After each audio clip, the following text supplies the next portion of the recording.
Hey guys, I am back to share with you the results of my 30-day sugar detox challenge.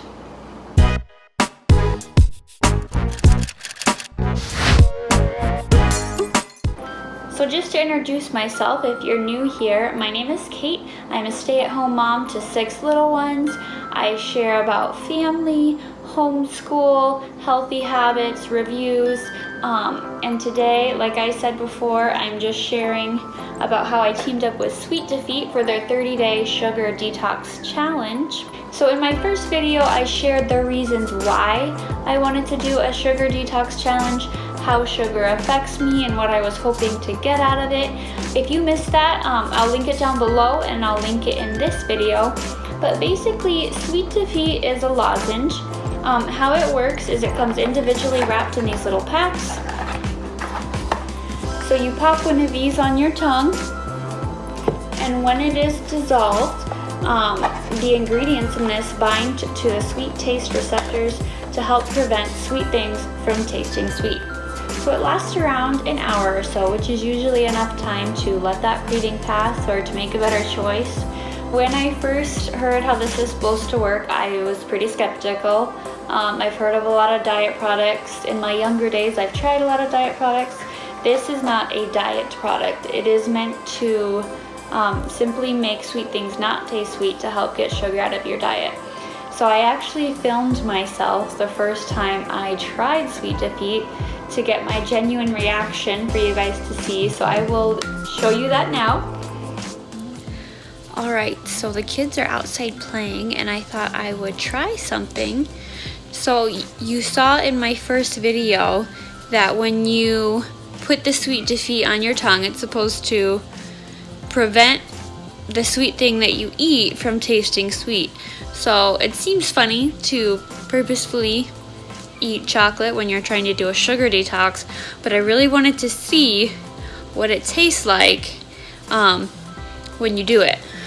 So first I'm going to try my little Sweet Defeat. Just let it dissolve on my tongue.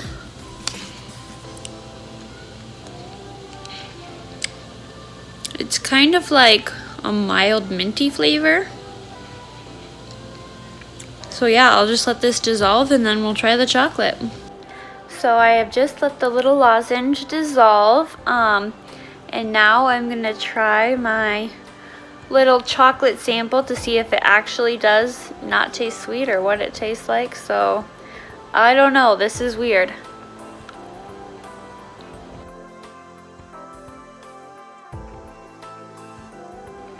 Well, I have to say that it does work, and that does not taste sweet.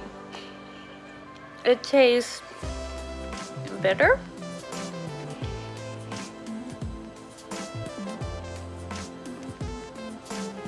Yeah. So I'm kind of surprised. I expected it to maybe just be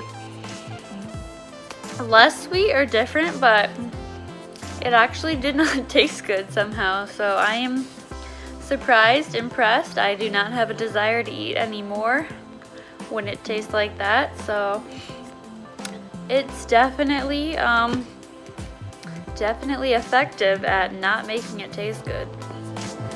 So yeah, it is pretty crazy how it really does change the taste. I mean, when I tried it, the chocolate still tasted like chocolate. It just, I don't know, it just wasn't sweet. It was bitter, it was weird. I don't know how to describe it. It just didn't taste sweet and I didn't want any more. So it does do what it says it will do.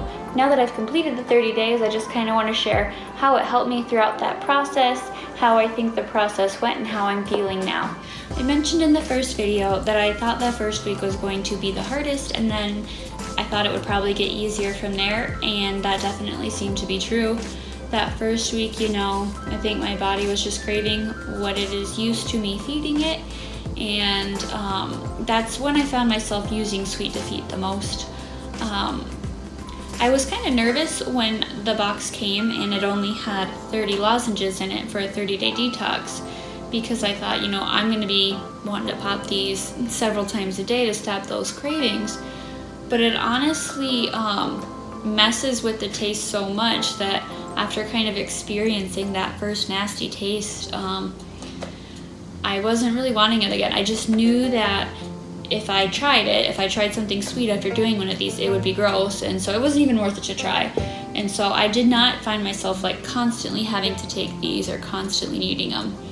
And so that was a really great help mentally, just because I knew, knowing that it's not worth it made it easier just to like move on and not dwell on it and make better choices. Overall, I would say that I was able to stick to the diet pretty consistently. I didn't struggle with it too much. The only exception was when Wes and I went on a little trip to Santa Barbara. I actually vlogged about that a little while back. It was just a rare weekend getaway for us, and they had some awesome gluten-free cafes. We don't really have much of that around here. So I don't know. I wanted to try it out. So for 2 days we had fun, and then I got right back to it when I got home, and honestly, it was fine. It didn't really change the overall detox. I don't feel it wasn't too terrible. But yeah, overall, the more days I went without sugar on the detox, definitely the better I felt. It really did improve my energy. I had less bloating. I was less tired. It's just kind of a big reminder of how big of an impact sugar has on me. Now, I realize that for me, sugar perhaps affects my body more than it does for other people. Even just during pregnancy, for example, I've been through several pregnancies now. I have 5 biological children, and when I find out I'm pregnant, one of the first things I do is I cut sweets out of my diet, because I have learned that it just really adds to the morning sickness, the tiredness, the not feeling well.